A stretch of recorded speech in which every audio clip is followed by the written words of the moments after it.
Ma'am link बदला ही नहीं है। लिंक बदल देंगे तो भी डालना पड़ता है ना।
Hello, am I audible? Uh, Good morning, all the participants, respected faculty members, and my dear students. Our esteemed speaker, Dr. Saurabh Kumar sir, has joined us. Sir, sir, Yes, Bharti, I can hear you. आवाज नहीं Can you hear me? आ रही है? मेरे में दिक्कत है क्या? Hello.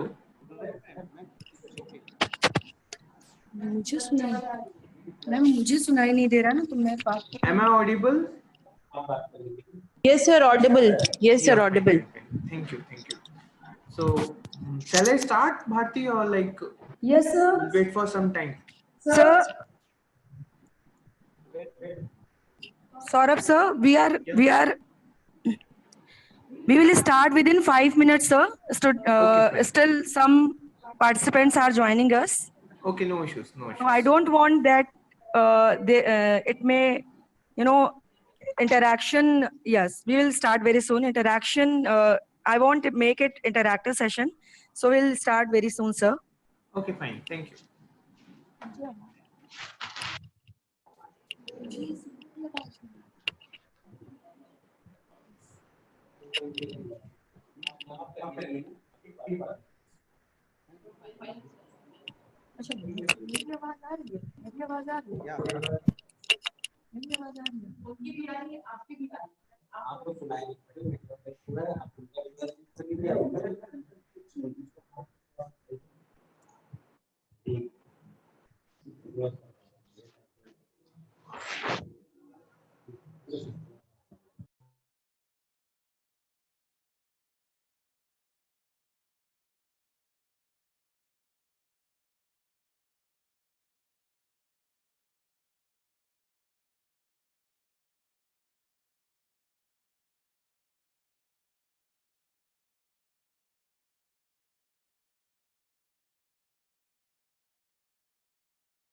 Yes, ठीक है.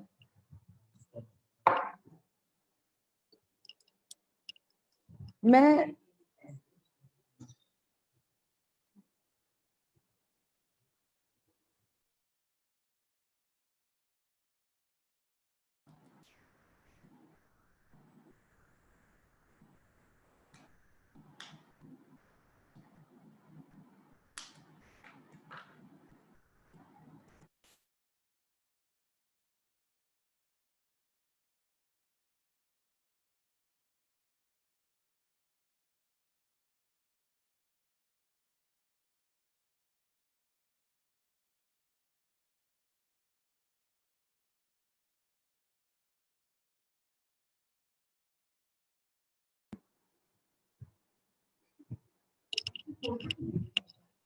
फोटो नहीं दिखी. आवाज आ रही है?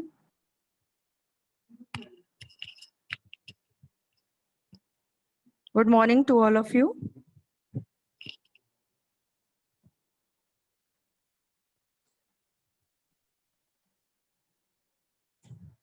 I think we have enough participants now. Shall we start? Okay. Good morning to all of you. This is our 4th day in continuation of summer short-term course on the topic nascent research methods, challenges, and various analytical tools and techniques. It is our privilege and honor that we have a very renowned professor from IIM Indore today. Professor Saurabh Kumar is Faculty of Information System Area in Indian Institute of Management, Indore. He has his doctoral program in management by IIM Lucknow in a specialization of IT and system. He is BTech in computer science and engineering. Sir is a professional who turned as academician. Dr. Saurabh has teaching interest in big data analytics, business intelligence, and data mining, social network analysis, and forecasting. Sir has many good publications listed in ABDC, A and B category journals. Sir has also attended many international world conferences. Sir has many awards in his account, including fellowships. So without making any delay, I would now like to invite Saurabh sir for his session. Saurabh sir, please. Yeah. Thank you, Dr. Bharti. It was a wonderful introduction. I have never thought like this would be my introduction. Fine. So good morning, everybody.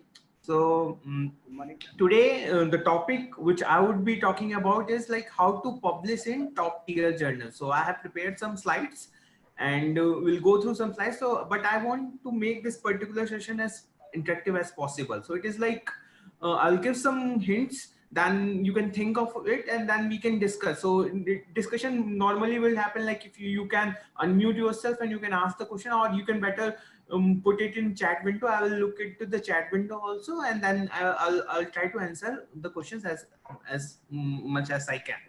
Okay, so without wasting much time, I'll start sharing. I have prepared a PPT. I'll start sharing the screen, and in case if you have any doubt, you can stop then and there, and we can discuss in much detail. Okay, so and I don't want to keep it very monotonous, like I keep on talking and then nobody is responding. So I want to make it an interactive session, right?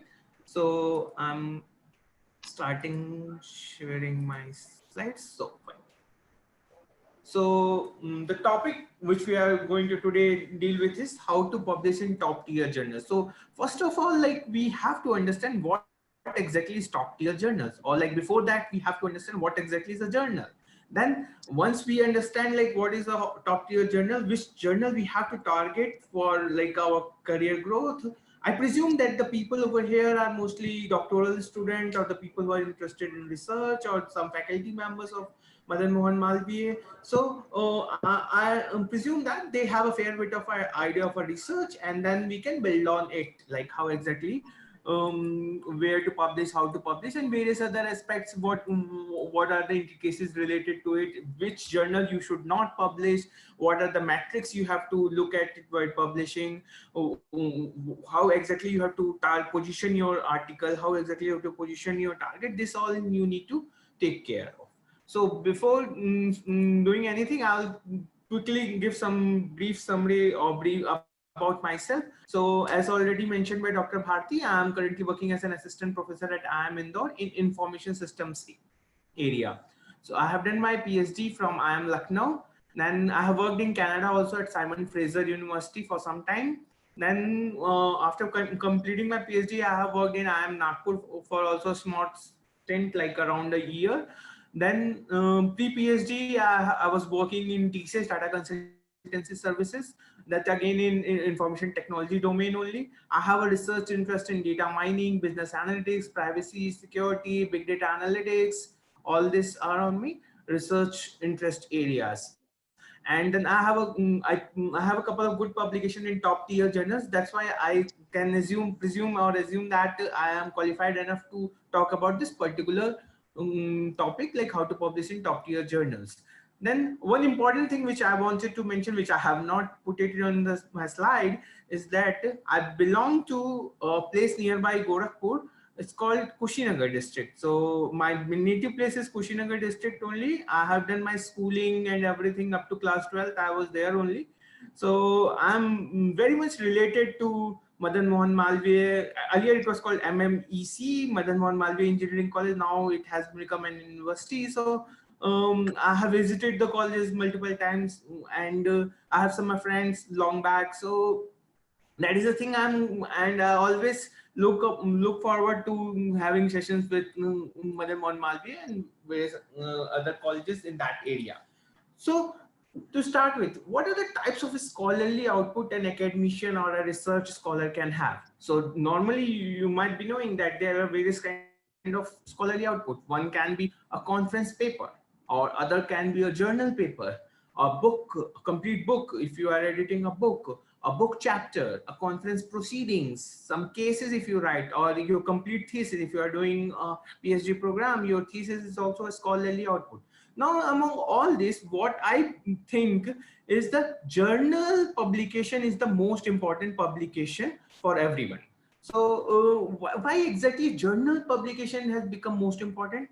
The reason being, journal publications are peer reviewed, and other publications are not exactly peer reviewed. Some of them are like some of the good conferences these days are peer reviewed, and some of the cases as well as theses are also peer reviewed, but journals are generally, most of the journals are peer reviewed. Now the question comes, what is peer reviewed? Peer reviewed is simply like if I am writing an article and I'm sending it to a journal, then the editor of the journal will search for an expert in that field, and then he will send my article to that particular expert.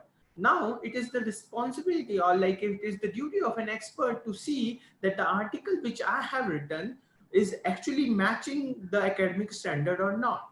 So and it's not only there is only one reviewer, or there will be only one person who will be reviewing your article. There sometimes in good journals there are 4 to 5 reviewers who will review your article, and then they will give suggestions like you can improve the article by including this particular thing, or you can improve the article by changing this particular theory to this theory. So they give suggestion.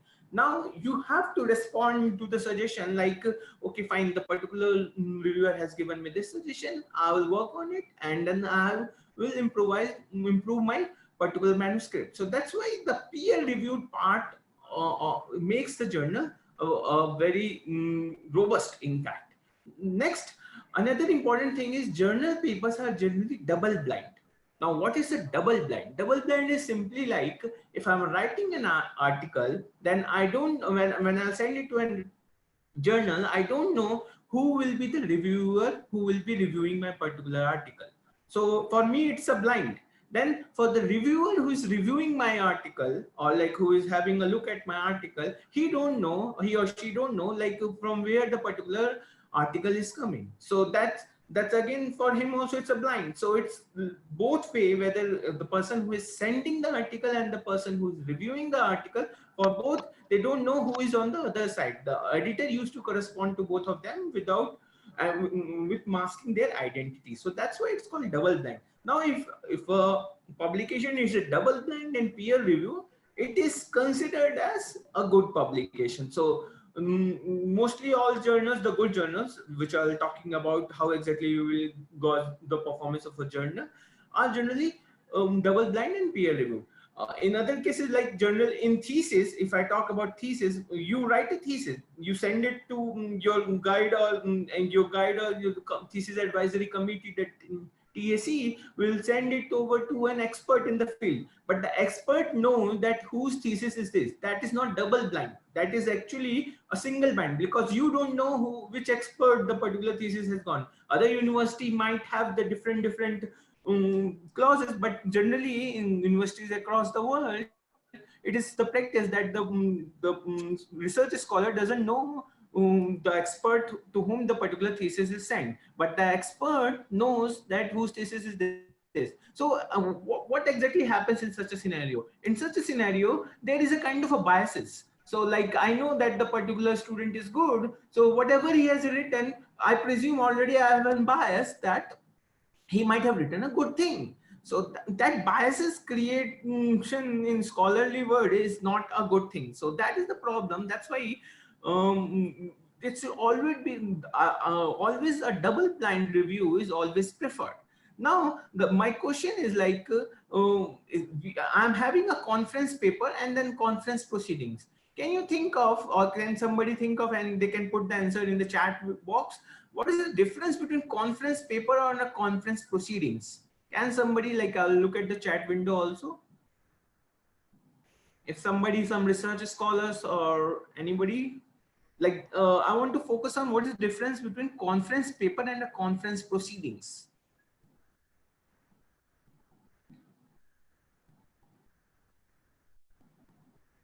Hello.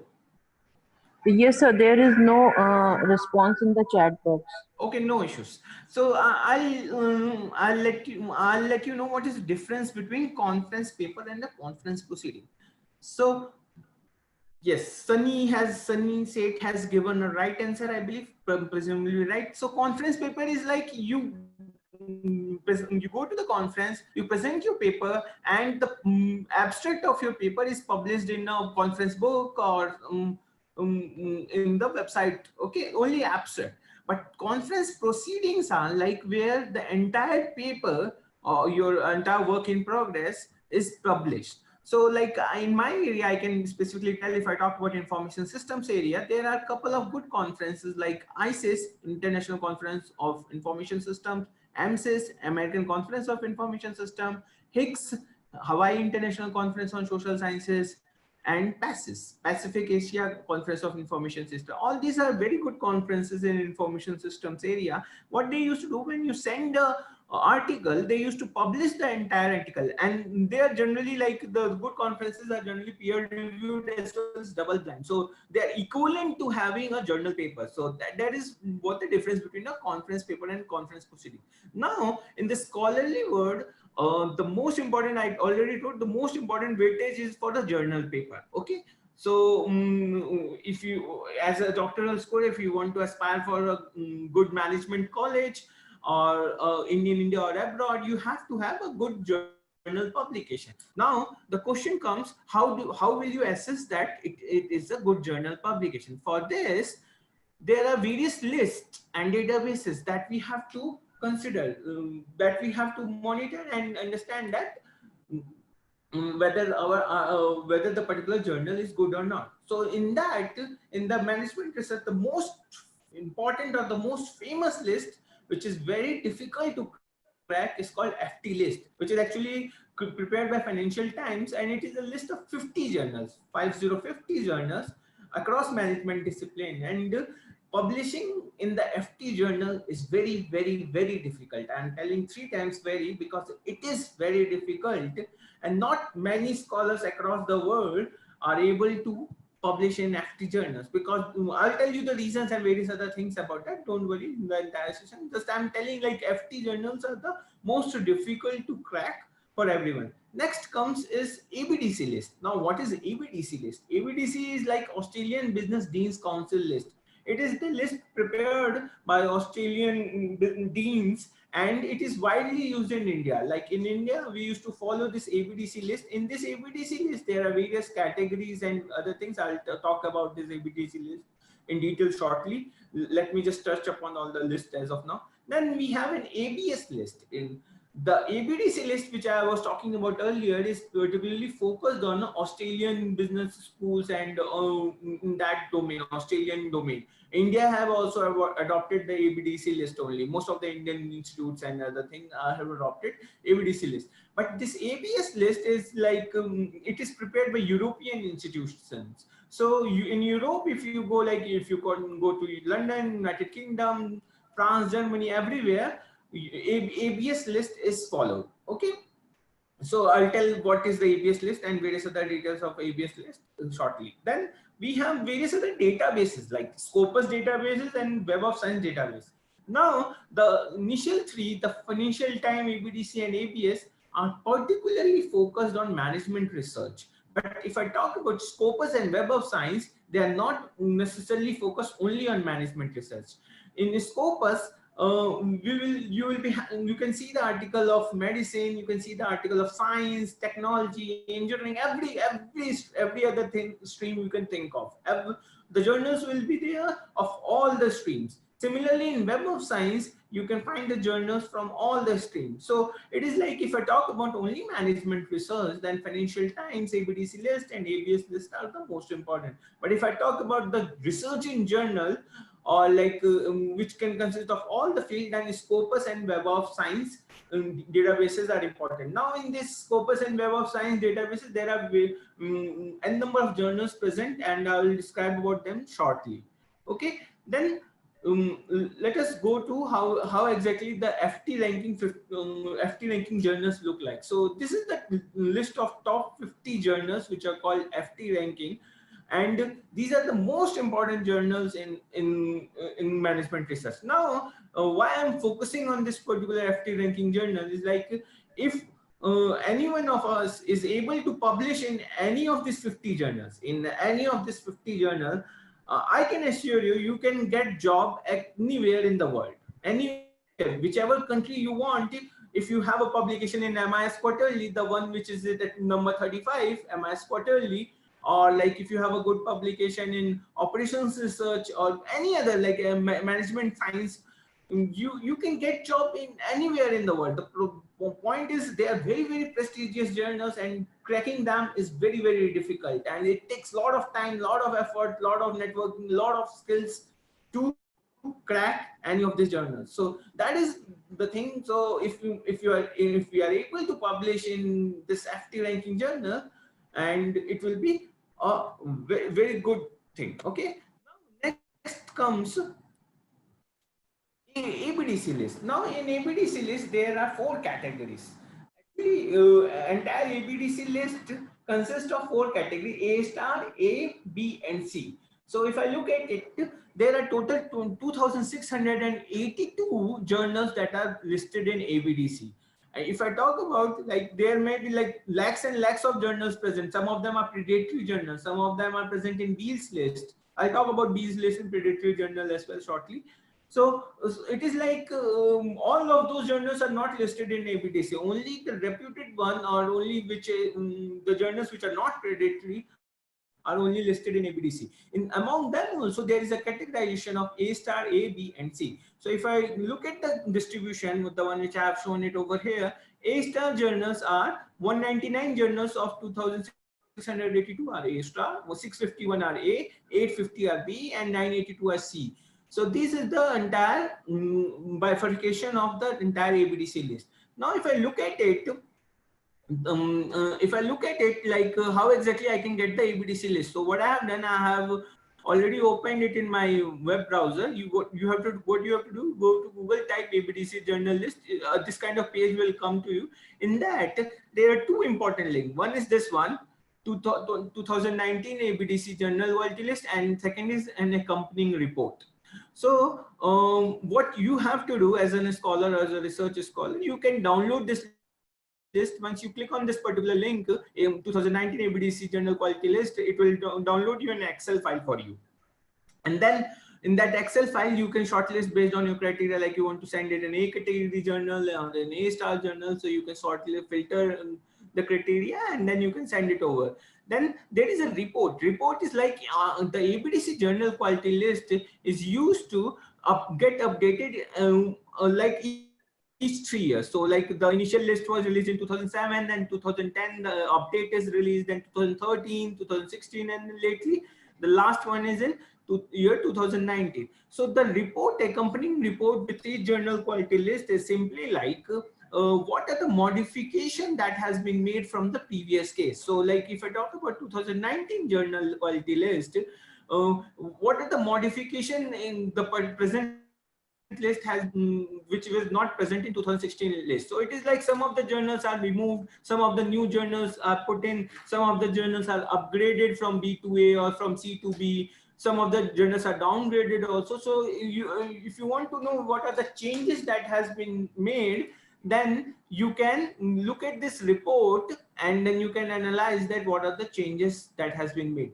Now why exactly this report is important? This report is important because you can understand like which journals are actually trending in the management research. So let's assume a journal was earlier placed in C category. Now because the journal used to have a good articles or good number of citations coming to it, so suddenly it has been upgraded from C to A. So that means the particular journal is really good. So you have to target that journal. So it is actually the report in this particular ABDC will help you to target which journal. So it's like an immediate target. If you have to analyze, you can look at the report, and then you can get it like this is the particular thing I have to target. Or like even if you don't look at the report, you can download the complete journal quality list, and then based on that you can focus on.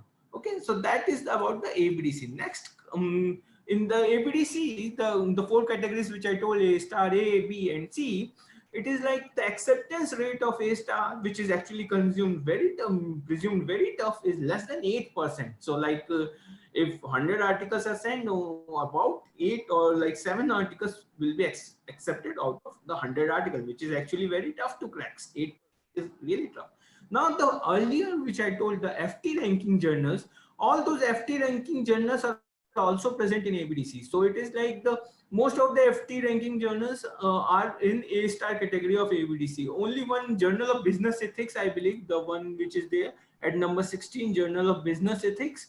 This journal is in A category of ABDC, not in ABDC. So it is like anyone can ask, like, if it is the best FT list is the best list for the journals, then why exactly they are not in A star of ABDC? So it is like in the ethics field, Journal of Business Ethics, JBE, is the best journal. So in FT, they used to consider all the fields of management. So ethics is one of the important field of management. That's why they have put the Journal of Business Ethics, which is exactly in A category. So in all these 50 journals, the easiest one to crack is the Journal of Business Ethics, which is the 16th number. And why exactly it is the easiest one? Because it is actually of the standard of A quality journal, but since there was no other ethics journal which was present, that's why they have put it in the FT ranking of Journal of Business Ethics. So that was the easiest journal to crack. Now among this also, if I talk about the A star, which is I told you, like most of the FTs are also A star, then there are some other journals also which are present in A star. Then we have A category journal, B category journal, and C category journal. So A star is tough, A star is very tough, A is tough, B is moderate, C is relatively very easy. So the acceptance rate of C category journal is around 35 to 40%, which is fairly good. Like you can target in ABDC very easily. So, but the point which I'm trying to make here is C category publications are not considered good in Indian management research or even across the world. So if you have to get really known for the research, you have to actually target an A category or an A star. In initial phases, you can target a B category, but once you are like accustomed and once you know how exactly research can be done, you can target an A or an A star. Okay. Somebody is asking, let me look at the chat window. Neha Chaudhary is asking websites where we can publish our research paper and scopus without paying. I'll tell you, Neha, I have the entire thing in my presentation. I will tell you shortly. So how exactly, you don't need to pay. The entire research is not for paying. You should not, if you're paying, that means they are predatory journal. You should not focus on such kind of journals. Neha is asking, can we get this PPT to our email? I'll send it over to your coordinator. They will definitely send it over to you. Okay. Yes, sir. Fine. Yes, sir. Okay. Okay, sir. Okay, let us continue. Then the next important list comes is ABS list. ABS list, as I already told you, it is generally focused in European academics. So like if you want to get a job in Europe, if you want to apply in United Kingdom or London, anywhere, so you have to have a good publication in ABS list. Now, how exactly the ABS list is created? ABS list is called as AJG. So what is AJG? AJG is Academic Journal Guide. So this also gets updated after these 3 years. So the latest one which we have as of now in the market is 2018 list. Now in this one particular, there are 5 categories of journals. So one is 4-star, another is 4, then 3, then 2, then 1. It is equivalent, almost equivalent to ABDC in the sense that the 4-star journals are the FT kind of journal. 4 is like A-star journal. Like I have made an equivalence also. You can look at in the ABS list, there are 4-star, 4, 3, 2, and 1. So 4-star journals are generally mostly FT journals, which are actually very tough to crack. Okay. Then the category of journals which are placed in 4 is actually equivalent to A-star ranking journals of ABDC. Okay. Then 3 are equivalent to A category journal of ABDC. 2 is equivalent to B category journal of ABDC, and 1 is equivalent to C category journal of ABDC. So that's how the segregation is there. It's not necessary that the journal which is placed in A category in ABDC should have a 3 in ABS. It's not necessary. I'm saying it's equivalent. It's not equal. So sometimes I can tell you a number of examples where the journal is placed in A category in ABDC, but the same journal is having 1 in ABS. So that means it's equivalent to C. So they have a different criteria based on which they assess the journals, and one has to look at all the possible list to understand the quality of the journal, and one has to look at the impact factor and site score also. I'll tell about the impact factor and site score shortly. Just let us look at the list of an ABS. So ABS list, you can go to Google and simply type ABS 2018, something like this. A chartered ABS kind of website will come, which is like a full form of ABS is the Association of Business School, and since it is provided by Chartered, so CABS, it's what is called. Now in this, if I go to this, these are the categories of journals which are placed over here: 4-star, 4, 3, 2, 1. If you have to search, you can search the journals over here. There is a search window, and you can also create your own login over here. You can search the journals, you can do anything in this particular thing. Now the point is, ABS earlier was used only in Europe. Now in fact most of the business schools in India, even IITs and IIMs, are also started using ABS list as well. So the ABDC list has some flaws, like there are some predatory journals or some not very good quality journals in C category. So in order to avoid those flaws, most of the business schools in India have combined the ABS list along with the ABDC list. So this is how you can get the journals which are placed in ABS list as well. Okay, now let us move further. So I talked about FT, then I talked about ABDC, then I talked about ABS. Let me look at the chat window. If somebody, I have already shared the screen. PPT will be shared after the session, sort of. Fine. Okay, so let us look at the next one, Scopus. Scopus is a database. So Scopus is a database which consists of journals not only from management research, it consists of journals from across all the fields. So if you are in the science, or if you are in the humanities, or if you are in the engineering, you are in the medicine, you are in bioengineering, biochemical, whichever field you are, you will find your journals that are listed in Scopus. Now, if the journal is not listed in Scopus, that means the journal is not at all good.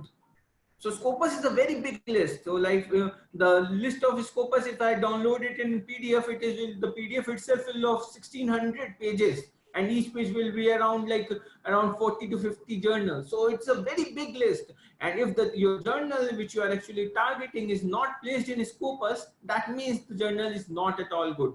So I will always ask you, if your journal is not in Scopus, that means you should not target such journals. Okay, now in Scopus also, how to assess which is the good journal, which is the bad journal. For that, there is a thing called SJR. What is SJR? It is called Simago Journal Ranking. Okay, so what they have done, Simago Journal Ranking, they have categorized all the journals in Scopus in 4 categories, and the categories are called Q1, Q2, Q3, and Q4. So it is simply like the top 25 percentile of the journals will be placed in Q1 category. The next 25 percentile from 25 to 50 will be placed in Q2. The next 25 from 50 to 75 will be placed in Q3. And the bottom 25 percentile will be placed in Q4. So that is how, that is what we call as Scopus Simago Journal Ranking. Let us look at how exactly the Simago Journal Ranking looks like. So it is something like this. You have to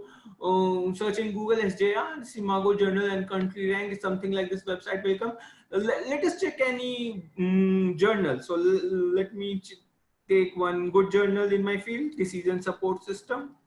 So Decision Support System. So this is how you can check. You click on Decision Support Systems. Okay, you click on Enter. So all the journals with similar naming will come. Now this is the journal I was searching for. It is published by Elsevier.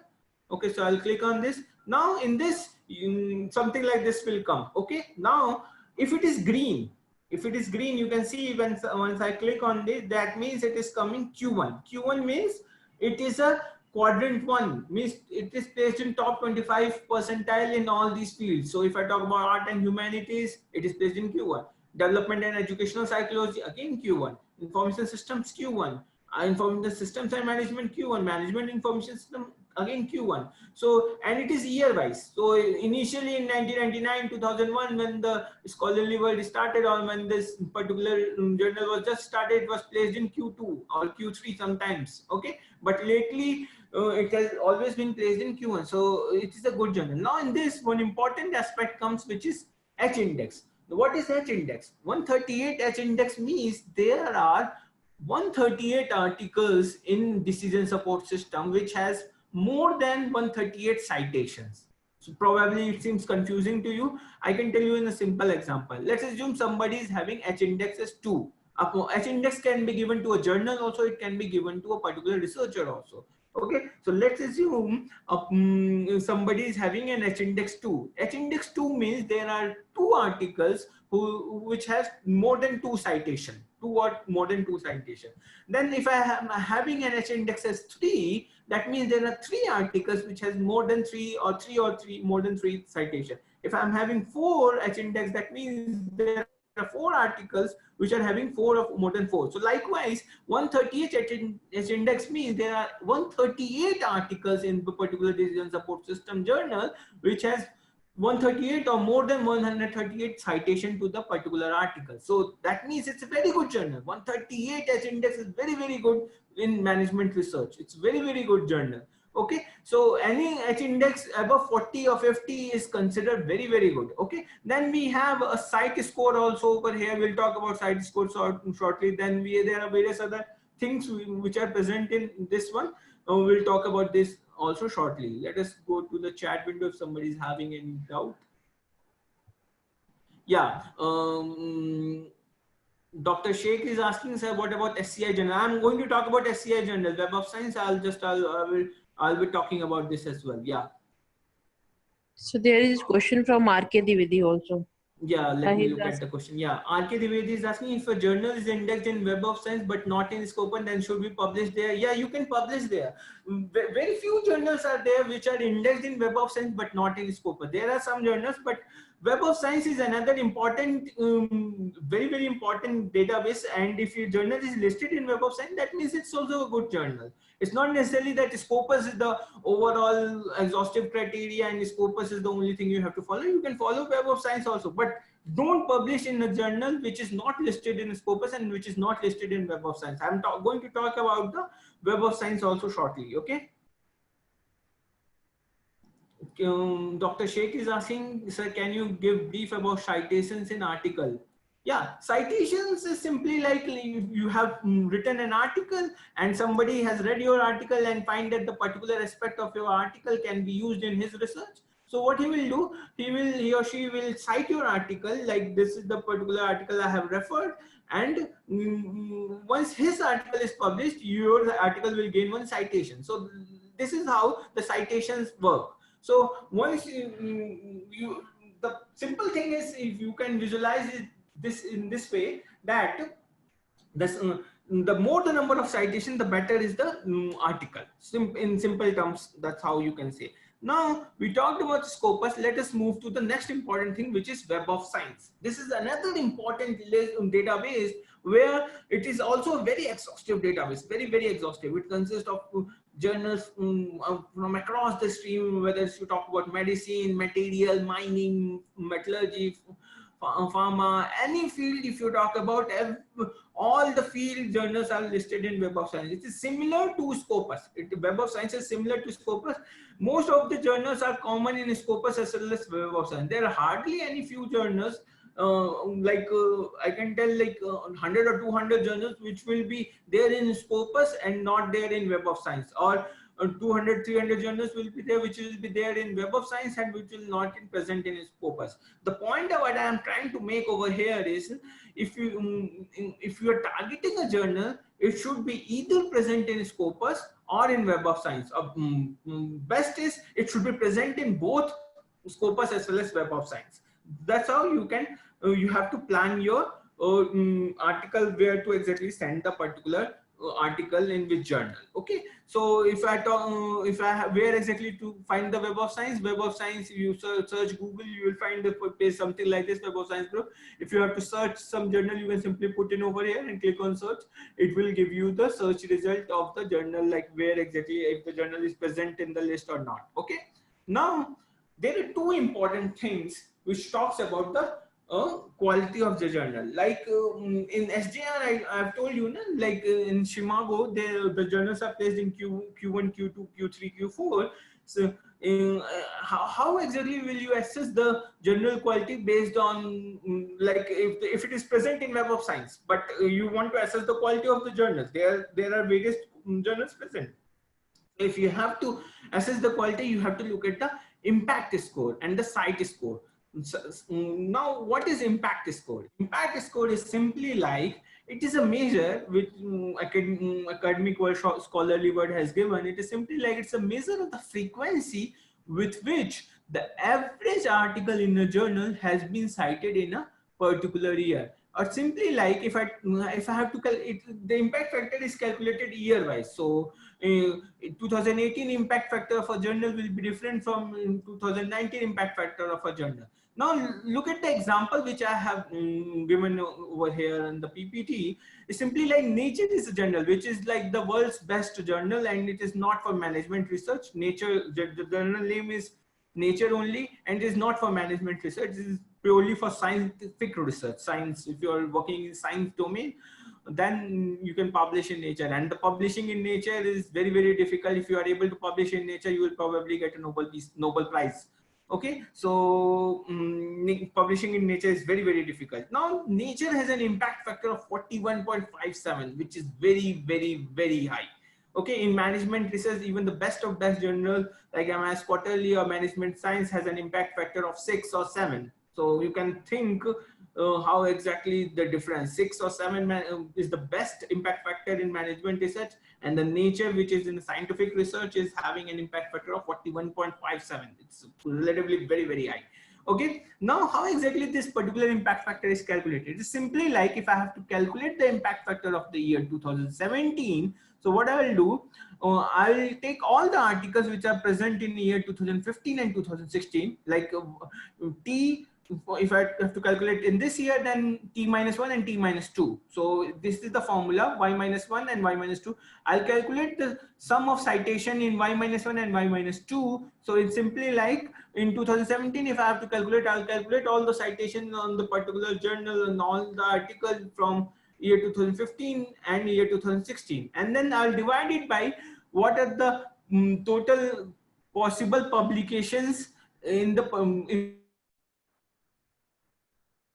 those 2 years. So it is simply like I can simply assess like for each publication of for each article, what is the average number of citation I am getting. So it is, and it is not only on a single year basis. It is based on 2 years data. So 2020, if I have to calculate the impact factor of the journal, it will be simply like the citation which is received in the journal in 2018 plus citation which is received in the journal in 2019 divided by total number of publication in 2018 plus total number of publication in 2019. That's how you derive that impact factor. Now, based on the impact factor, the higher the impact factor, the better is the journal. Simple criteria, higher the impact factor, better is the journal. Now in that also, how exactly you can understand like it is a good journal or it's a bad journal. So in management research, like most of you are presume is from humanities and management background. So in management research, if a journal is having an impact factor greater than 1, that means it's a fairly good where you can target your article. If it is more than 2, that means it's actually good. And if it is more than 3, that means a very, very good journal. And if you are able to crack a journal which is having impact factor greater than 4 or greater than 5, that means it's phenomenal. It's very, very good. So that's how you measure the quality of a journal based on the impact factor. Next is the site score.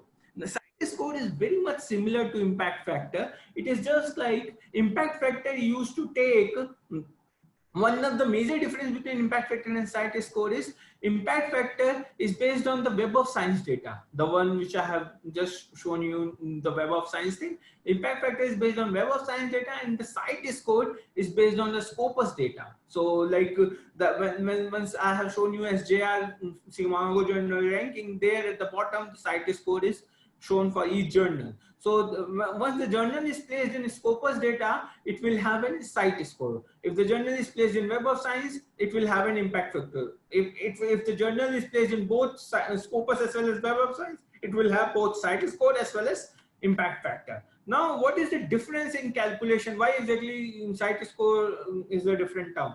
So in Scopus, when they talk about CITES score, what they have done, instead of having a 2-year window, like in the formula of impact factor, we have seen that there was a 2-year window. 2-year window is simply like if we talk about year 2020, I have to calculate the citation of year 2018 and 2019 divided by total number of publication 2018 and 2019.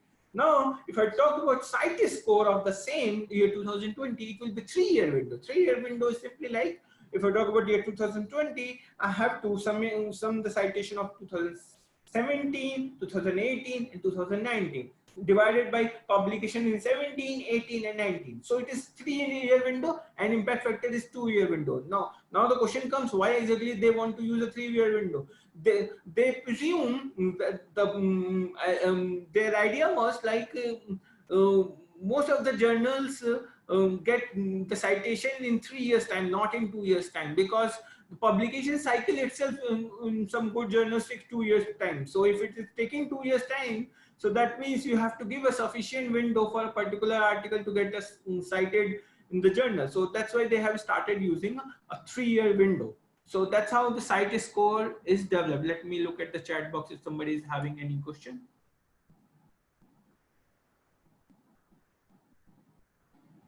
Yes, Aditya Kumar Agrawal is asking, sir, what about art and humanities and benefits? So art and humanities journals are present in Scopus as well as Web of Science. So you can search like whichever journal you are actually targeting, you can search that journal in Scopus database as well as Web of Science. If it is present in both of them, it's very good.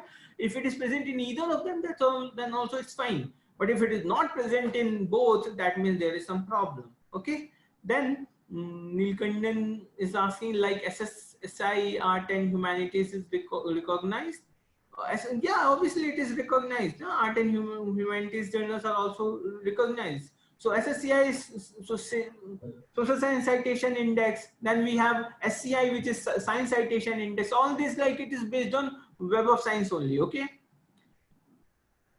Siddhant Singh is asking, if any journal listed in Web of Science, that means the journal is SCI index. Yes, it is SCI index, because there is a separate category called Thomson also, and which is almost overlapped. The Thomson list journal, which is called JCR, Journal Citation Report, which it always almost overlaps the Web of Science. So why I'm particularly giving you Scopus and Web of Science is because this is like the main pool from which you have to derive the journal. There are small pool also from where you can search the journal, but the main pool is Scopus and Web of Science. So like if I talk about the when you are saying SSCI or SCI, all these are part of Web of Science only. Okay. Then RK Dwivedi is asking, what about ESCI? ESCI is Emerging Science Citation Index. So the journals which are not listed in SSCI are placed in ESCI. So like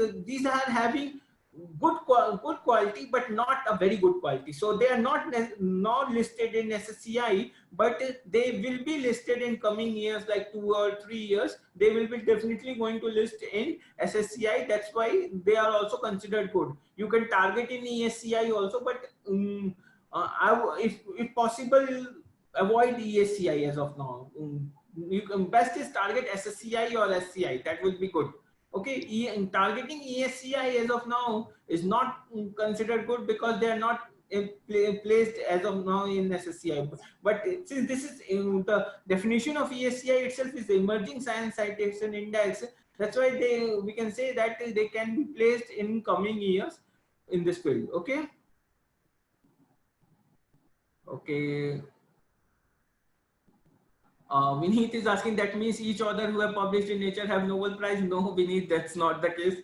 But yeah, if you look at the Nobel Prize winner, most of them have published in Nature. Okay, so it's not like if you are able to publish in Nature, that means you will definitely get Nobel Prize. No, not necessarily this way. But yeah, if you look at the Nobel Prize winners, you can see some of their publication will be in Nature. Okay, so fine. We need to say, instead of forming a committee, Nobel should be handed over to editorial team of Nature. No, not that way. That is not. I'm just telling you, like most of the Nobel Prize winners have published in Nature. It's not necessarily this way. Okay. Siddhant is asking, I have a Nature conference paper, but not in Nature journal. Once submitted, they reject within 1 week. Yeah, that's how the journal works. So if the quality of a manuscript is not good, they will reject within 1 day. I can tell you the audio gone. Somebody is saying, am I audible? Yes, sir, you are audible. Somebody Your is voice is writing coming. audio just Sir, gone. there So- may be some problem from Okay, their fine. side because it is going smoothly. Okay, fine. Thank you. So, Siddharth, I was answering your query. Once submitted, they reject within 1 week. So I can tell you my experiences also. You are telling 1 week, they reject within hours, 3 hours, 4 hours, you will get the rejection. So they are very reputed journal. There is a proper editorial team which is handling the process. They are very prompt. So if you submit, if they find that the particular article is not up to their standard, they reject within hours. The shortest time I have seen, even like in one of my colleagues has submitted to a very good journal, he got the reply within 17 minutes. Within the submission of 17 minutes, the rejection mail came. So that's how it works. So they don't want to waste your time also. No? That is the point. So why to waste somebody's time? So that's how I would always ask the journal to reply fast. So if my article is not matching their standard, I will ask them to send me rejection within 1 or 2 days, such that I can think of what are the other avenues where I can target my particular article. Okay, fine. So let us move forward.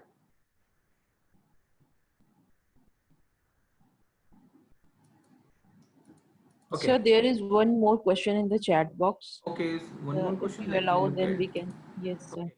So the question is, R.K. Dwivedi is asking, if an ESCI index journal is indexed in Web of Science and double blind, then is it okay or not? Yeah, if it is okay and double blind, then it's perfectly fine.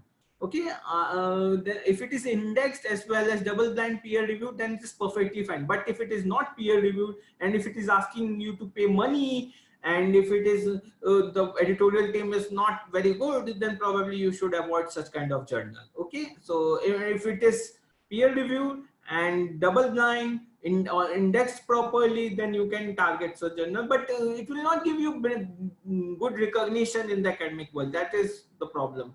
If you want to get a good recognition, always target for SSCI or SCI. Okay, ESCI will not give you a good recognition in the academic world. Okay. Thank you, Aditya. Fine. So let us move forward. Now, look at this one. This I have taken from one of the cartoons. So, publishing in top tier journals. So let me give it in slideshow mode. Just look at this. Publishing in top tier journals. This is how the process is. So you take a manuscript on a way, and these many people are there to stop your manuscript. They don't want to let your paper accept that easily. So that's how difficult it is. Simply like, if I can visualize, the very first person when I send the manuscript, the very first person who will be rejecting my paper will be editor-in-chief himself, or the editorial team which is present over there. So they will generally, like most of the good journals, they used to respond within a week. If your article is not matching, or if your article is not in their scope, or if your article is not good enough, they will reject within a week. So the very first filter, they have put it in the first, which is of editor-in-chief. Once it crosses the editor-in-chief, the editor-in-chief used to assign an department editor, DE, or sometimes it's called assistant editor, AE. Okay, then AE also, you have the capacity or power to reject your paper. So it's called DR. DR means desk reject.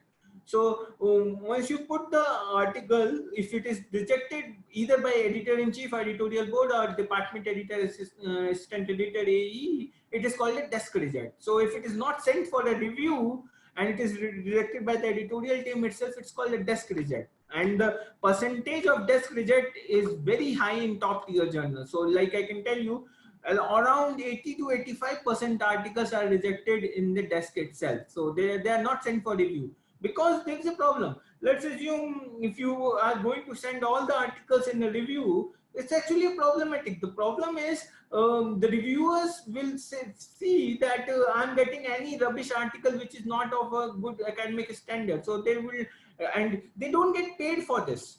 Neither the editorial office is getting paid for this, neither the reviewers are getting paid for this. So without any payment, they are doing it voluntarily. In such a scenario, if they are not getting a good manuscript to review, they will particularly lose their motivation to review the paper. So later, sooner or later, after some time, they will not be eager to review the paper. That's why editorial board itself or the editorial team have this intuition that they cut off all the things. So at the very first step, they used to desk reject all the papers in the initial beginning. And once the paper crosses the desk, means it is passed by editor-in-chief and as well as assistant editor, department editor, then it is sent for a review. Now, you know, reviewers are also very, very fine. Like if you are sending it in a good journal, reviewers are very, very good.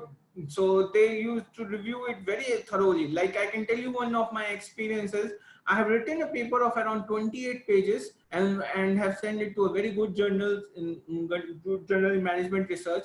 The review report came and there were 3 reviewers, I remember. The review report was of 41 pages. So the review report was larger than my article itself. So that's how extensively they have reviewed the particular article. Means they used to give the theories, they used to tell about the citation also, like you can refer to this citation. Means a very, very good, means you will feel like yeah, somebody is reading my paper. You will feel elated, you will feel happy, yeah, somebody is reading my paper, and they are, and you will also feel happy that okay, somebody is able to understand what I am actually thinking. So that's how, like, paper acceptance is the final outcome. So that is a different thing. The journey of the paper, when the reviewer sends you the review, then you revise again send it back, then again reviewer will send. So like it is called, once you submit, it's a normal manuscript. Once they send the revision, it comes back to you, revise it and again submit back to the journal. It is called R1. Then again they review it, again send back, then you again send back, say R2, R3, R4. So there are various stages. So all this is an entire process and it will take a lot of time, but you will realize that the quality of the manuscript is getting better in each round of revision. Okay, so once your paper is accepted, you yourself can match the initial version of the paper and the final version which is accepted. You will find that there is a significant substantial difference between the initial version and the final version. So, and you can attribute that difference to the reviewers because they have actually worked hard along with you to tell that the particular journal can be improved, particular article can be improved in this way, particular article can be made better in this way. So publishing in top tier journals is very, very hard. Now I can give you some statistics why exactly it is hard. I have taken the statistics of an FT journals. So I can, across the world, this statistics is for across the world, not only for India. So about 10% of business academics across the world have published one FT journal in their lifetime. I'm not telling in 1 year, in 5 years or 10 years, in their lifetime. So the entire academic career of 30-35 years, or in US it's about the tenure system, so 40-45 years. In the entire 40-45 years, the very good business academicians also, out of them, only 10% are able to publish only one paper. So that means it's actually tough. Another statistics, about 5% have published 2 papers in their lifetime. So think, about 3% have published 3 papers in their lifetime. About 2% have published 4 papers in their lifetime. About 1% in the world of academics have published 5 or more FT journals, and these are the top big shots. So if you have a co-author from this 1% group, definitely your paper will not be desk rejected, I can assure you. So it is like, once you have a very big name in your co-author list of your article, your paper is more likely to sail through than. I can tell you one of my experiences only.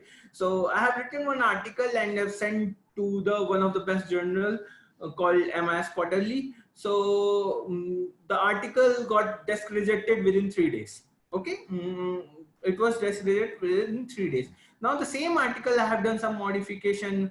I have worked with one of my colleague in Canada, and he is an assistant editor in MIS Quarterly. So he's an AE in MIS Quarterly. He's a very big short person. So I have worked with him. He has made some modification. We have worked together. Then again, the same article, when we have submitted to the same journal, this time it was not desk rejected. So that's how the academic world works. So if you have a very big name as a co-author in your list, it will not be a desk reject. Okay, so that, and you have to cope up with this, the thing that is prevailing in the academic world now. I have already told it's very hard to publish in FT journal. Now, will it get harder? Obviously, it is going to get harder, because publication standard is increasing day by day. The many papers which are published 10 years ago will now be even desk rejected from the same journal today, because the quality of the journals keeps on increasing, because there is a limited space and everyone wants to publish in the same journal. So that's how it's a demand supply thing. So if there is a limited space and everyone wants to target the same space, then the competition will get even tougher. So like you can think of the CAT exam, or you can think of the JEE exam. There are limited seats. The number of aspirants keeps on increasing in each year. So obviously the competition is going to get fierce and fierce. Okay. Now, what it means for today's researcher, like for you, for me, for anyone else, it is simply like incremental improvement. If you are making into a small improvement in your model or a small improvement in your article, it is not going to work. Earlier, like in 20 years before, year 1995 or year 2001, 2002, if you are making an incremental improvement, a small modification in your model, you might be able to get it through. So you might be able to publish the particular article. But now the incremental improvements are not going to work. You have to work really hard. You have to give a new theory, you have to give a new application, and you have to go something which is not existing as of now, and it should be a new knowledge. Okay. And the point is, today's research must exceed tomorrow's quality standards to be published in an FT category journal in 2 or 3 years. Okay. Now look at this graph, which is very interesting graph. So it's simply like what I have done, I have drawn year wise. So in year 2000, if I look at the axis over here, the x-axis is quantity of submitted papers, okay, and y-axis is effort required. Okay, so you can see based on the year, like year 2000, this is the line, year 2010, this is the line, year 2020, this is the line. So the point is, if you have to publish in year 2000, the amount of effort required will be very less as compared to year 2020. Why? Because in those days, the quantity of papers submitted were also less, the competition was very less. But today, if I talk about year 2010 or year 2020, the quantity of papers submitted has been really become very high. Competition is very high. So if the competition is high, that means you have to put a lot of effort. The increase in effort will keep on increasing as and when you go on the year. Like if I have to draw the graph of year 2030, it will be somewhere over here. So the quantity of paper submitted will keep on increasing. That is the normal phenomenon. The effort required will also keep on increasing in this y-axis. So that's where you have to pitch in. So the point is, you have to think how much effort will lead to what quality of journal. So the same effort could have given you an A star in year 2010, but the same effort would give you an A category in 2015. And the same effort will give you an B category in 2020. So the time plays an important role. So either you have to increase your effort, or you have to work really hard, really hard to get published in good quality journal. Let me look at the chat box.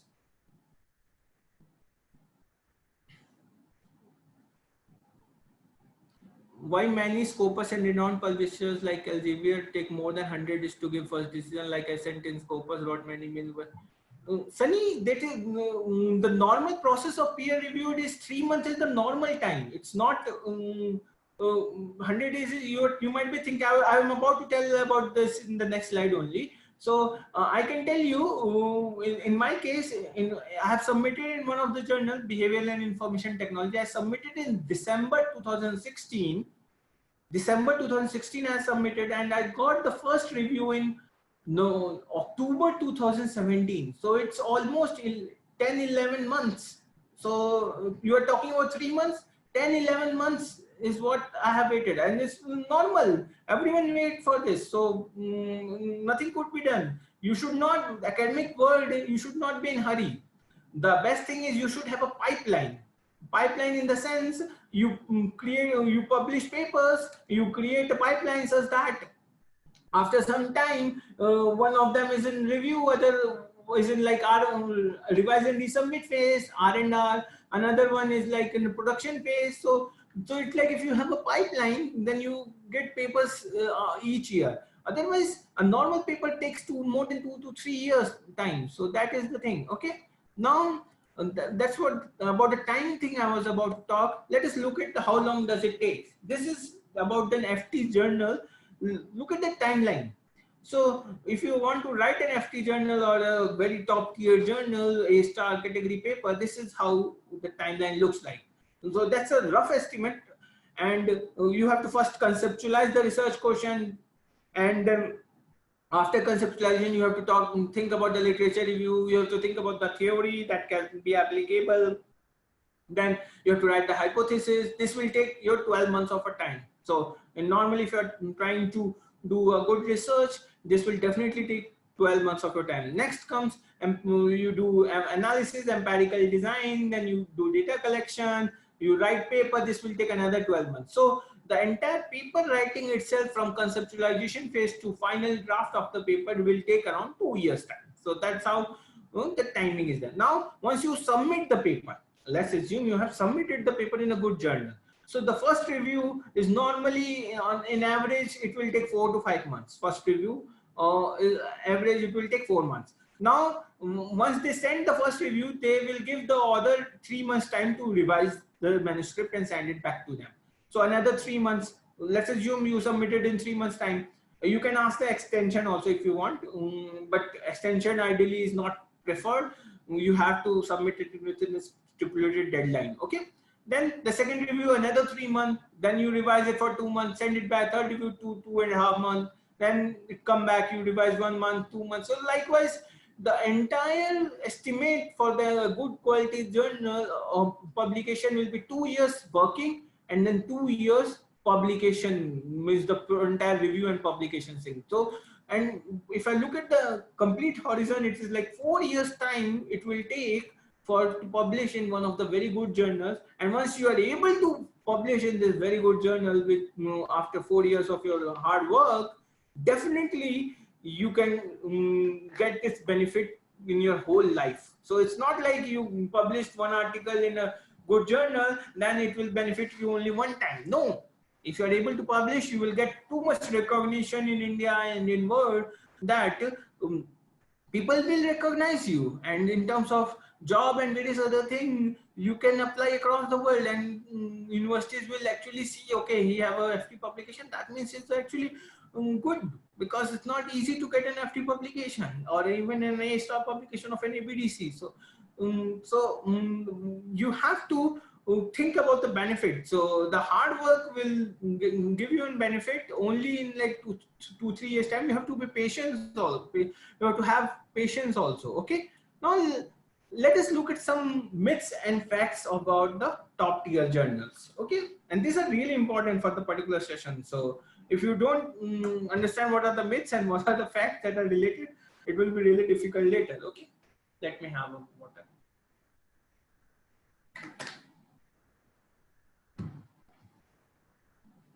Okay, so some of the myths in the top tier journals are only famous researchers can publish in these journals. It is from my side also, it is little bit of true. Okay, only famous researchers are able to publish in top tier journals. That's true. But the fact is, it's not necessary that only these people are able to publish. There, I have seen doctoral scholars from a not a reputed university have also published in top tier journals. So it's not like only these people are able to publish. Yeah, they most likely they are able to publish, but not only these people. So you can see that there may be a big boys network. Big boys network is simply like people who used to publish too much in good journals. So like they have more than 5 or 10 publication in FT category journal or in A-star journal.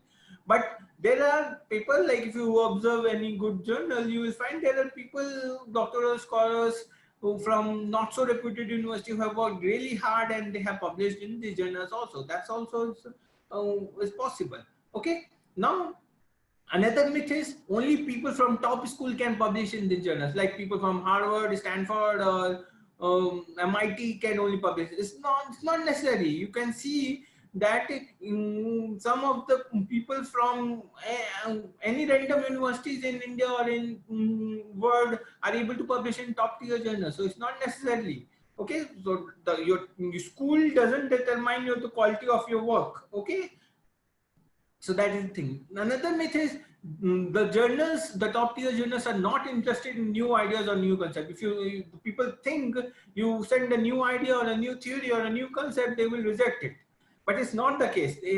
At least from my personal experience, I can say it is not the case. If you are sending a new idea or a new theory which can actually revive the knowledge or which can actually help in the scholarly work, they are ready to accept it. They themselves don't want any old ideas or old theory or old recycled theories and the old thing in a new packet. They don't want that. They want new ideas, but they want new ideas which can be applied or which has an application.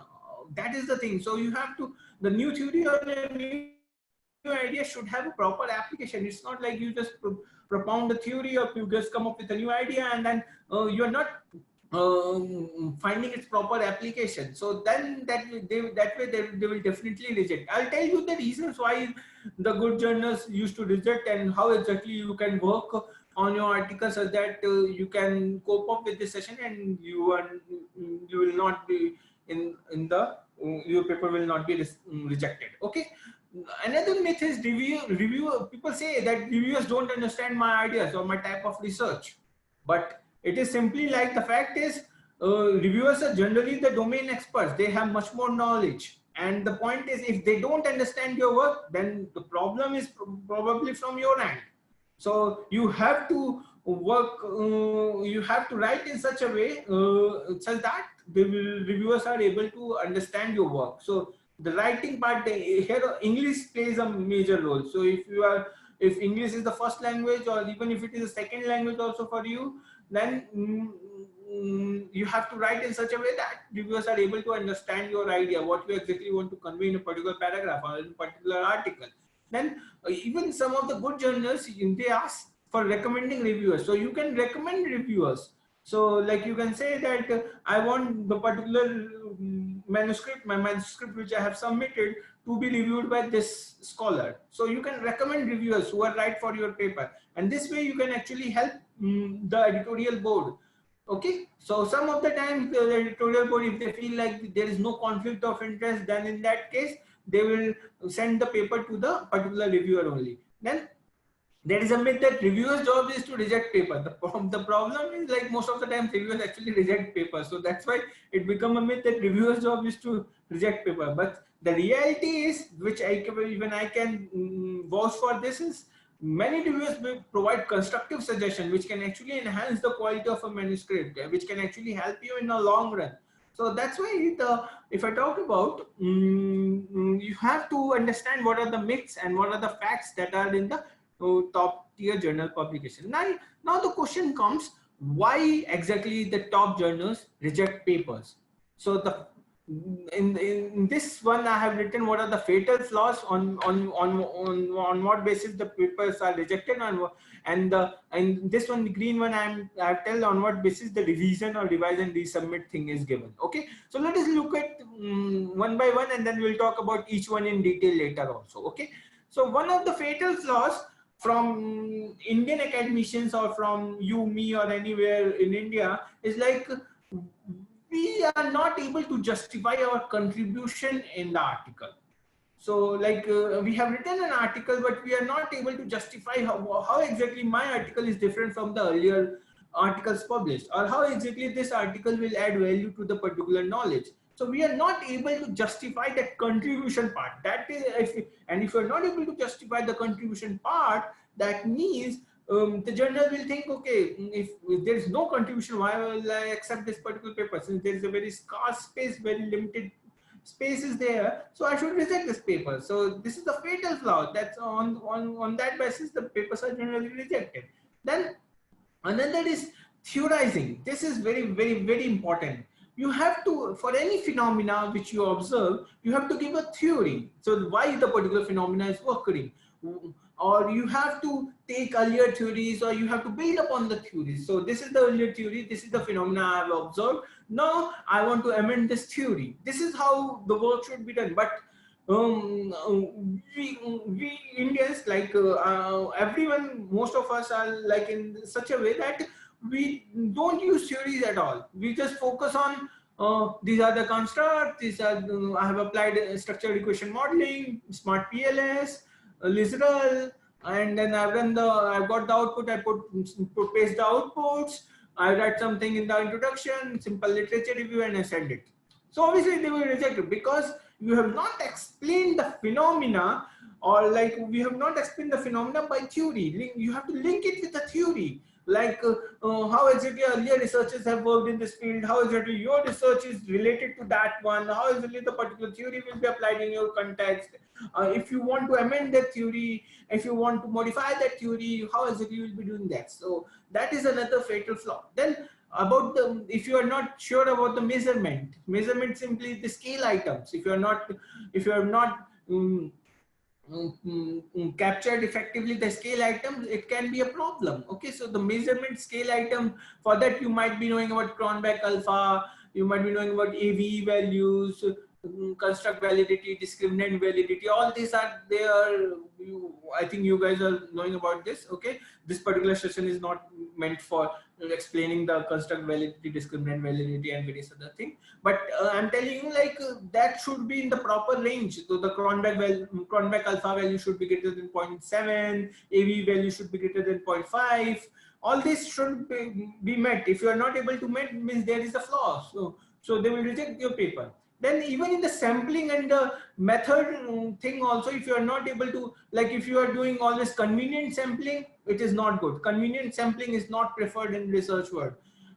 Stratified sampling is a better thing, where you take samples from all the strata only. Okay, so like what we used to do in India, we create a questionnaire, we float it in our classes, we get the survey from our classrooms, we used to feed it, we run our model, and then we want to publish it. So that's why paper gets rejected, because we have taken a small sample of our classroom. All the people in our classroom will be in the same age group. Most of them will be in the same age group. Now, if they are in the same age group, probably their thinking or their other things will not be much different. So you will not get a good result. So that's why there is sampling, and that's actually a convenient kind of sampling. Better will be stratified sampling. So if you have to take a data, you take data from Delhi, Mumbai, Agra, everywhere possible, and then you take samples from lower middle class, upper class, poor people, everyone, so that you capture the various sample of various kind of population that is present in India. Now, what are the correctable flaws of where you will generally get revised and resubmit? If there is, like if you have done a literature review and you have missed 2-3 papers or 4-5 papers also, then it's not a major problem. The reviewer used to say, okay, you have missed this particular article, you can include this in your next revision. So that's a normal. In the data analysis also, you might not be like you have missed putting the descriptive statistics. Descriptive statistics are those which consist of mean, mode, median, kurtosis, skewness, and various other things. Okay, so if you have missed that table, so they might ask you to put that. If the implications also, if you are not able to tell it properly, so in the proper language, they will not reject it, they will give you a revision. So write properly implication next time. And even the writing skill also, if it is there is problem in the paragraph reordering, they will suggest, okay fine, you can reorder the paragraph and send it back to us. So these are all correctable flaws where you will generally get revised and resubmit. But the fatal flaws are contribution and theory, which is very, very important. If you're not able to justify the contribution of your article, that means there is a problem in your article. So the contribution and theory, you have to focus on too much. Now let us talk about this in a little bit of detail, or let me look at the chat box first.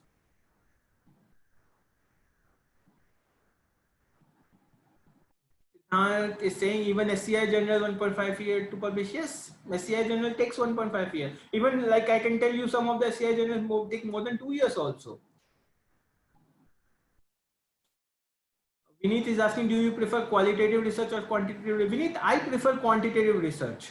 And you are asking why? Because my background is mostly, I have been computer science engineering, and I'm mostly good in mathematics and allied fields. So that's why I prefer quantitative research.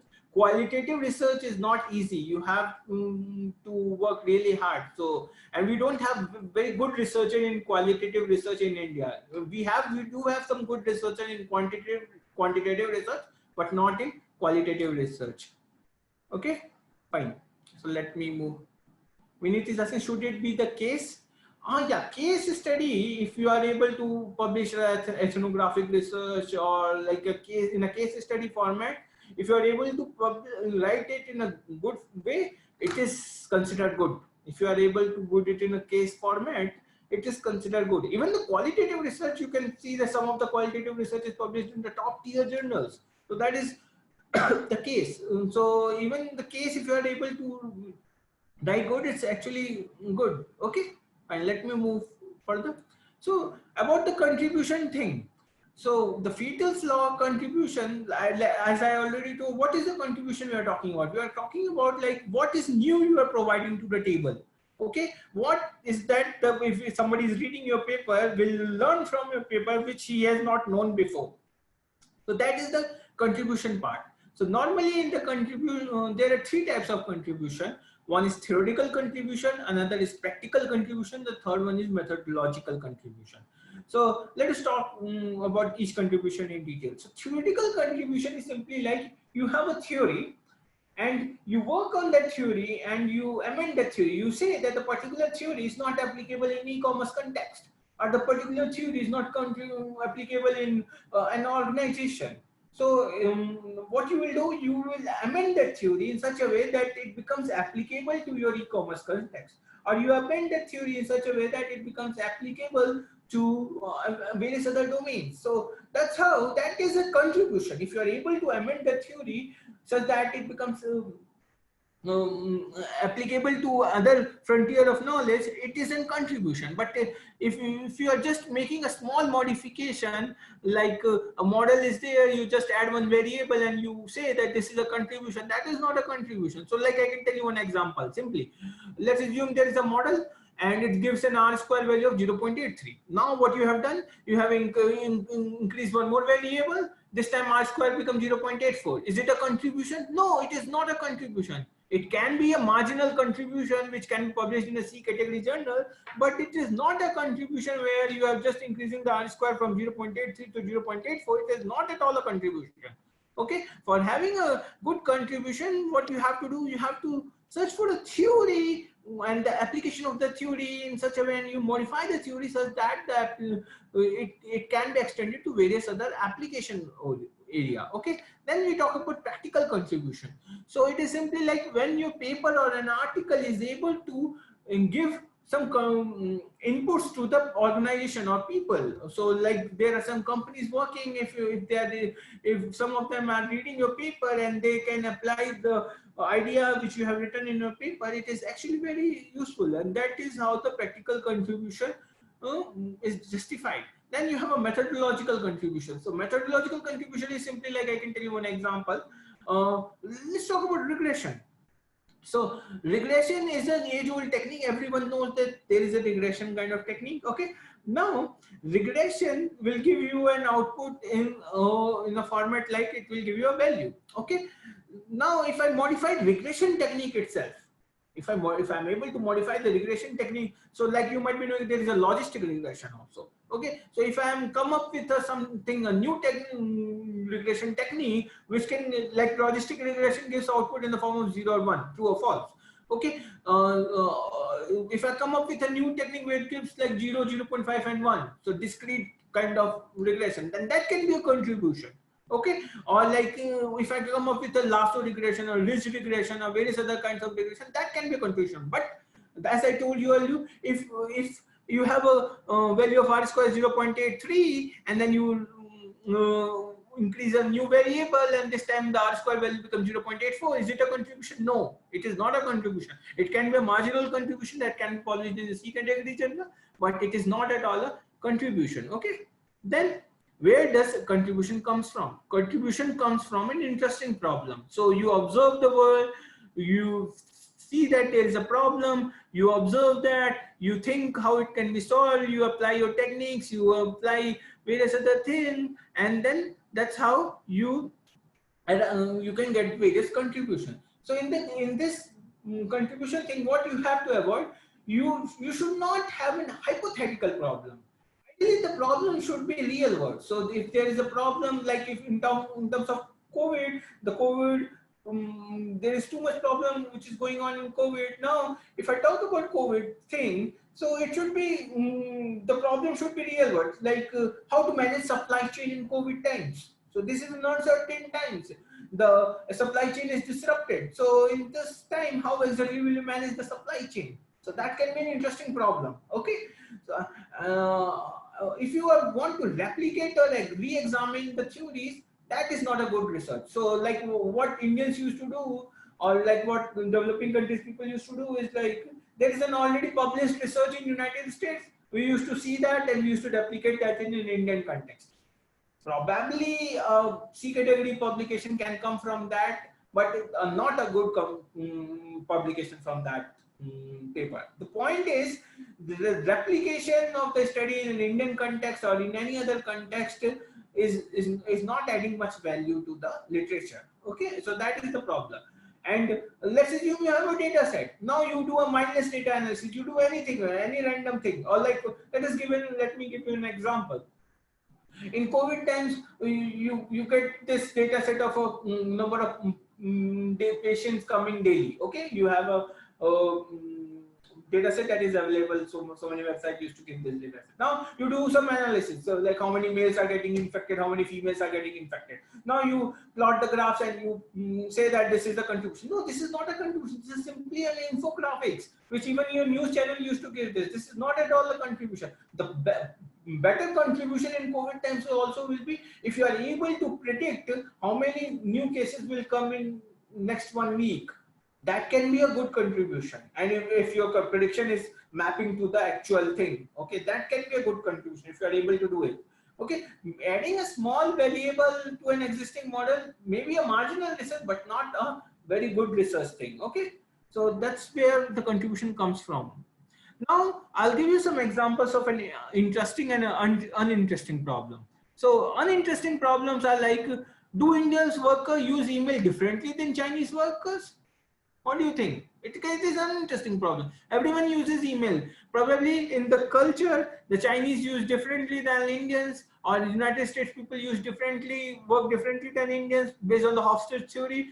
Then obviously there may be a difference, but it's an uninteresting problem. Another uninteresting problem. Does trust increases one's propensity to shop online? Obviously it increases. If I have a higher trust on Amazon, obviously I will place more orders. If I have a higher trust on Flipkart, I will obviously place more orders. So it increases. So there is a clear yes answer. If there is a clear yes answer, that means it's not an interesting problem. Or do incentive motivates knowledge sharing? Obviously, incentive motivates knowledge sharing. There is no doubt to it. Okay. Or will adding any new variable to your model increases its explanatory power? It's not. It's an uninteresting problem. But if I talk about the interesting problem will be something like, why are some firms more profitable than any other firms in the same industry? For example, let us take the case of Yes Bank and HDFC Bank. Both of them are in the banking sector. Yes Bank collapsed recently. HDFC Bank is doing very well. If you look at the stock of HDFC Bank, they are doing very well. So why exactly in the same banking industry, Yes Bank is collapsing and HDFC Bank is doing good? This can be an interesting problem. You have to look at the balance sheet. You have to look at the various other things. You have to look their annual reports. You have to look at who is leading them, managing director, CEO, and various other things. You have to look at the chairmen and various other things. Why exactly the particular HDFC Bank is doing good than Yes Bank? That can be an interesting problem. Okay, let's take another example. How can managers make quick and good decisions? Okay, that can be an interesting problem. You can use multi-criteria decision making and MCDM techniques, and you can come up with how can managers make quick but good decision. Then the third interesting problem can be, how can you find optimal risk return trade-off in project selection? There is a risk return trade-off. You pay this much money, this is the return you will be getting. So how will you balance this optimal risk return trade-off in project selection? That can be an interesting problem. Then another interesting problem in terms of humanities and other thing is, how can we solve global terrorism? Using money, using power, or how exactly you can solve global terrorism? These are kind of some interesting problems. Okay. Then I have some other slides also. I'll share the slides. You can look at the things. Okay. Where exactly I want to talk about. So how exactly will you identify the fake journals or predatory journals? There is a new list. There is a list called Beall's list. You can search in Google Beall's list. Beall's list gives all those predatory journals which charges money and then publishes your paper. So they are not at all good. So like some of the good, or like A-star journal or FT category journal also charges money for publication, but in finance and economics domain. If you belong to finance and economics journal domain, then some of the good journals charges money for publication in those journals also. But the thing is that they are not a predatory journal. They are actually good journal. They are charging money for processing the article. But the predatory journals are placed in, what you can do, you can search the Beall's list, and in the Beall's list, if you are able to find a particular journal, that means that is a predatory journal. So you should not publish your article in a predatory journal. So what I have done, I have taken some screenshot. Just look at this screenshot and think and tell me, is it a good journal? It is showing you an impact factor 4.396. I told more than 4 is very good. It is showing you an ISSN number. It is showing you submit manuscript. Everything is showing you. What do you think? Is it a good journal? Let me look at the chat box. Yeah, so Sunny, you're saying, but many good journals also charge. That's what I told. Good journals also charge as the article processing charges. So what you have to do, you have to go around it. You can search it in the Beall's list. If the journal is present in Beall's list, that means it's a predatory journal. If it is not present in Beall's list, that means it's a good journal. Vineet is asking how pandemic is going to change academia. It is going to change a lot. This is one of the ways. Like I should have come to your university and given the same lecture, but now I'm giving it in an online environment. So this is one way. Everything will go online. Okay. Vineet is asking what is going to happen to the research in management discipline. So most importantly, the supply chain domain is going to be disrupted. Supply chain economics will be changed a lot after this COVID time. So there is a lot of good research question in this particular topic. So I'll give my email ID. You can send me an email. Then over an email, we can discuss like what kind of research can be done in this particular thing. Okay. Now my question is, like, if I look at this journal, International Journal for Scientific Research and Development, is it a good journal? How to find that? Is it a good journal or a bad journal? There is an impact factor also listed over here. So I'll tell you, this journal is a very bad journal. It's not at all a good journal. Okay. The impact factor which they have listed over here is fake impact factor which they have generated by their own. There is no relevance of this impact factor because the journal is not at all placed in Scopus, not at all placed in Web of Science anywhere. So it is a bad journal. And how exactly you can go, if you look at the in for others, if you will find that they are charging article processing charges also and various other things. Now look at this journal. What do you think? They are also publishing an impact factor of 4.292 and various other things. It is published by Elsevier, editor-in-chief is there. What do you think? Is it a good journal? I tell you, this is a very good journal in information systems field. Expert systems are based in A category journal. Okay. So how exactly this impact factor, the one which I have shown you 4.396 is different from this impact factor 4.292.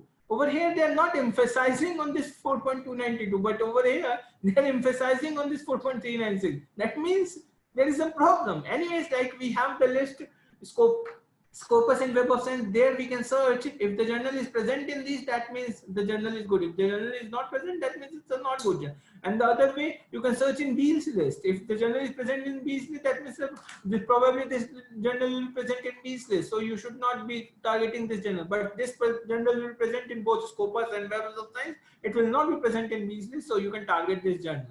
Okay. So I think the time is over. So this is my email, yes, which I have. You can note it down if somebody is having any question or they want to discuss anything with me. So they can send me an email, and I'm open to discussion on email. I'm very prompt on email. I used to reply. And since the time is over, so and I have taken most of the questions in between the sessions only. So if anybody is having any question, I can answer now also. If you are having a big thing to discuss, you can send me an email. I'll be able to reply on an email. So over to you, Bharti, madam. Yes, yes, sir. Thank you so much, sir. Sir, participants were asking for PPT. Yeah, so yeah. I'll send the PPT to you, and then you can share the PPT to the Sure, sir. Sure, sir. Sure, sir. Thank you so much, sir, for being with us. Now, moving to the end of the session, I would like to thank you so much, sir, for being with us and sharing your knowledge and experience with us. Sir has told about how to publish in ABDC journal and many more things to us, which is really very much useful for all of us. Sir, we are all very much thankful to you. Sir, now we will be moving to our next session, which will be continued by Dr. S.N. Singh, sir. Sir, if you want to be with us, you can be. If you have some urgent bank work or anything else, you can leave, sir. If it is up to you, sir. It is up to you, sir. Thank you so much. Wonderful interacting with you all. The same here, sir. Yeah. Thank you. Yes, sir. Thank you so much, sir. I'm stopping. Yeah. Participants, the next session will be starting soon within 5 to 10 minutes. Kindly be with us.